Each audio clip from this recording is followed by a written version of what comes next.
भाजपा के मुख्यमंत्री शुभेंदु अधिकारी जी से ये अनुरोध करूंगा कि कम से कम आप इतना देख लीजिए कि ममता जी का सुरक्षा वहां पर सफिशिएंट सुरक्षा रहे, ताकि सोनारपुर में जो घटना घटी है वो घटना ममता जी के साथ ना हो। बंगाल की जनता अभी भरोसे पे है। बंगाल की जनता देश के प्रधानमंत्री की बात पे विश्वास करते हैं और बंगाल की जनता कह रही है कि भय आउट भरोसा इन। देखिए, ममता बनर्जी तृणमूल कांग्रेस के लीडर सिर्फ नहीं है, तृणमूल कांग्रेस के चेयरपर्सन है और ममता बनर्जी ही तृणमूल कांग्रेस है, क्योंकि उन्होंने ही तृणमूल कांग्रेस का जन्म दिया है। अभी ममता दीदी विपक्ष में है, अभी उनका तो ये संवैधानिक अधिकार है सड़क पे उतरना, तो वो उतर सकते हैं, तो वो अपने कर्मियों के साथ रोड पे बैठ सकते हैं। ये अधिकार उनको देश का संविधान देता है। मैं सिर्फ भाजपा सरकार जो अभी बंगाल के सरकार में है और भाजपा के मुख्यमंत्री शुभेंदु अधिकारी जी से ये अनुरोध करूंगा कि कम से कम आप इतना देख लीजिए कि ममता जी का सुरक्षा वहां पर सफिशिएंट सुरक्षा रहे, ताकि सोनारपुर में जो घटना घटी है वो घटना ममता जी के साथ ना हो, क्योंकि बंगाल की जनता अभी भरोसे पे है। बंगाल की जनता देश के प्रधानमंत्री की बात पे विश्वास करते हैं और बंगाल की जनता कह रही है कि भय आउट भरोसा इन। तो बंगाल की जनता का ये जो भरोसा है भाजपा के ऊपर, शुभेंदु जी के ऊपर या शमीक जी के ऊपर, कि अभी बंगाल में भय नहीं है, अभी बंगाल में हिंसा नहीं है, उसके ऊपर थोड़ा ध्यान दे, ताकि ये भय, ये हिंसा, ये तृणमूल कल्चर वापस से बंगाल में ना आए। जी, अभिषेक बनर्जी घर में सीआईडी ऑफिस आया हुआ था, उनको ना मिलने से फिर कालीघाट उनका घर में अभिषेक बनर्जी के हाथ को हाथ नोटिस दिया हुआ है, क्या बोलेंगे?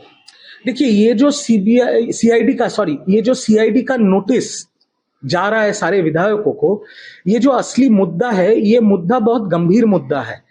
ये जो सीआईडी जो तफ्तीश कर रही है, जो जांच पड़ताल कर रही है, ये इसलिए कर रही है क्योंकि ये इन्वेस्टिगेशन इनिशिएट किया है विधानसभा के सेक्रेटरी, बंगाल के मुख्यमंत्री शुभेंदु अधिकारी और बंगाल के स्पीकर ने।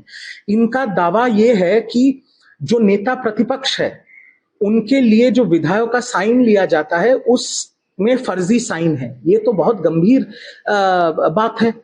मैं तो ये मेरे दिमाग में ही नहीं आ रहा है कि तृणमूल कांग्रेस के पास अभी 80 विधायक हैं। 80 विधायकों को बिठा के तृणमूल कांग्रेस पूछेगा कि किसको आप चाहते हैं नेता प्रतिपक्ष बने, सब हाथ उठाएंगे, जो लोग मेजोरिटी होंगे वो साइन करके दे देगा, वो विधानसभा में जाएगा और वो ही आदमी नेता प्रतिपक्ष बनेगा। तो मुझे लगता है यहाँ पर वही पुराना टीएमसी का थ्रेट कल्चर हो गया कि एक बिना किसी से सलाह किए हुए, बिना जीते हुए विधायकों से बात किए हुए नेता प्रतिपक्ष और चीफ व्हिप का नाम घोषित किया गया। और मैं तो ये भी देख रहा था कि तृणमूल के एक जीते हुए विधायक वो खुद बोल रहे कि मैं तो घर पे बैठा था, तो मेरा साइन किया किसने? तो मतलब किसी ने उनका फर्जी साइन किया है। ये तो गंभीर आरोप है। सीआईडी तफ्तीश कर रही है और तफ्तीश में अगर कुछ गलतियां निकल जाती है तो कानून की तरह से चलेगा। बट ये हुआ क्यों? यही तो हैरानी की बात है। ये तो होना ही नहीं चाहिए। एक पार्टी के 80 विधायक है, वो 80 विधायक बात करके तय करेंगे नया नेता प्रतिपक्ष कौन होगा। वहां पर फर्जी साइन करने की जरूरत क्यों पड़ी? यही तो मेरे दिमाग के बाहर है। तृणमूल कांग्रेस में हार नेता निश्चित हो रही है, सब आपने आप पदत्याग कर रहे, क्यों इस तरह से पदत्याग क्यों कर रहे? देखिए, मैं एक चीज पहले बताना चाहता हूं कि ये जो अभिषेक बनर्जी के ऊपर सोनारपुर में जो घटना घटी है, ये घटना घटने के बाद राहुल गांधी से लेके मल्लिकार्जुन खड़गे से लेके केसी वेणुगोपाल से लेके आदित्य ठाकरे से अखिलेश यादव, तेजस्वी यादव, कपिल सिब्बल, अभिषेक मनु सिंघवी सबने ट्वीट किया कि ये निंदनीय घटना है और मैं भी कह रहा हूं निंदनीय घटना है। पर मेरा सवाल दूसरा है। मेरा सवाल यह है कि तृणमूल कांग्रेस के आज भी 80 विधायक और 42 सांसद हैं। उन्होंने कितने ट्वीट किए? कल जब अभिषेक बनर्जी को अपोलो और बेलव्यू हॉस्पिटल लिया गया तो वहां पर कितने सांसद और कितने विधायक मौजूद थे? जब अभिषेक बनर्जी साउथ 24 परगना सोनारपुर में गए, जहां पर उनके ऊपर ये हमला हुआ, वहां पर तृणमूल के कितने कार्यकर्ता थे? और जो लोग मैं आज जानता हूं कि जो लोग गिरफ्तार हुए हैं 5 या 6 जन, वो सारे एक्स तृणमूल है। जहां पर ये घटना घटी वहां पर सांसद तृणमूल कांग्रेस का है, मैं किसका नाम नहीं ले रहा हूं। वो कहाँ है? वो क्यों नहीं गई अपोलो हॉस्पिटल या बेलव्यू हॉस्पिटल, या वो क्यों नहीं थी अभिषेक बनर्जी के साथ? मैं दिल्ली के सांसदों का बात छोड़ देता हूं। जो सांसद कलकत्ता में रहते हैं, बंगाल में रहते हैं, या जो 80 विधायक है वो लोग कहाँ हैं, वो लोग कहां पर है? तो बात यह है कि 25 दिन बाद आज तृणमूल कांग्रेस सड़क पे उतरी थी।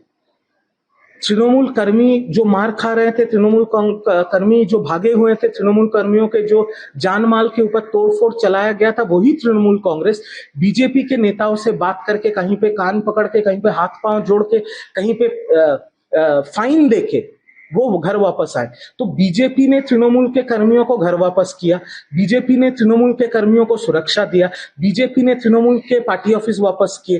तो जब बीजेपी तृणमूल कर्मियों को सुरक्षा देंगे तो वो तृणमूल का झंडा क्यों पकड़ेंगे?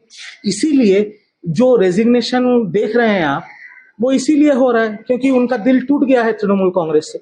अभी 25 दिन बाद सड़क पे उतर के तो बहुत लेट हो गया है। यही अगर ममता बनर्जी, अभिषेक बनर्जी 5 तारीख या 6 तारीख को सड़क पे उतरते तो आज 20,000 तृणमूल के कर्मी उनके पीछे रहते। अभी तो बहुत देर हो गया। Ex chief minister Mamata Banerjee बोल रहे अभिषेक बनर्जी के ऊपर जो हमला हुआ था उस टाइम अस्पताल में जहाँ पर लेके गया था उसका रेफर कर दिया दूसरा हॉस्पिटल में। उनके बारे में क्या बोलेंगे? हॉस्पिटल से बोल रहे उनका एडमिशन होने का कोई जरूरत नहीं है, माइनर इंजरी हुआ है।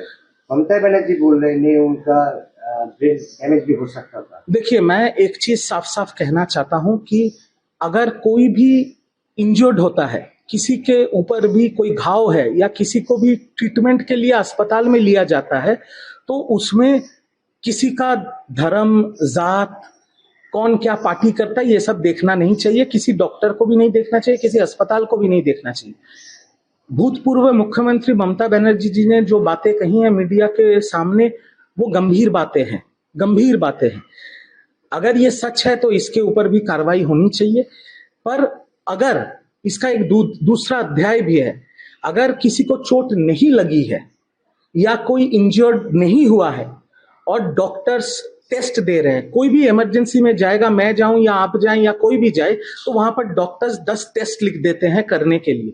बट अगर कोई इंजरी नहीं है और कहीं से खून नहीं बह रहा है या हाथ पांव नहीं टूटा है, तो एडमिशन का जरूरत नहीं होता है।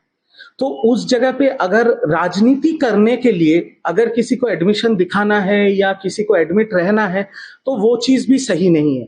सच क्या है, झूठ क्या है, वो ममता बनर्जी जी जानते हैं और अस्पताल के जो सीईओ है, जिनके ऊपर भूतपूर्व मुख्यमंत्री ने ये आरोप लगाया है, वो ही बोल सकते हैं। हम बाहर से सिर्फ इतना कह सकते हैं कि अगर कोई इंजर्ड है तो उनका इलाज होना चाहिए, वो किसी भी पॉलिटिकल पार्टी से हो, और अगर इंजरी नहीं हुआ है तो राजनीति के चक्कर में उनका एडमिशन भी नहीं होना चाहिए। आपके मोबाइल पर तुरंत आएगी ब्रेकिंग न्यूज, स्क्रीन पर सबसे पहले दिखेगी बड़ी खबर, देश दुनिया की हर खबर एक जगह। अब आपके मोबाइल पर तुरंत फटाफट इंस्टॉल कीजिए न्यूज नेशन ऐप और रखिए खुद को अपडेट।